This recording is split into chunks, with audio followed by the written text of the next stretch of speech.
Hi, my name is Ryan with ServiceMaster, and today we're working in a condo building in Evanston that is experiencing water damage from a burst pipe caused from a fourth floor unit that affected all the units below it down to the basement. Currently on the fourth floor of the building, the burst pipe occurred above me at the sprinkler system, and the water spread across, affecting ceilings, walls, and floors.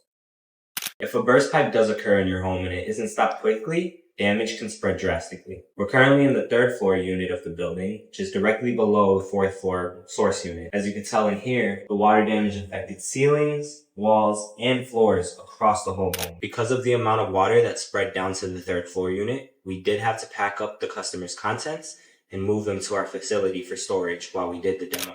As you can see here, we still have parts of the kitchen that we are in the process of taking back with us. Some things you can do in your home to help prevent burst pipes from occurring include increasing the temperature in your home when temperatures are below freezing, leaving a slight trickle on your faucet.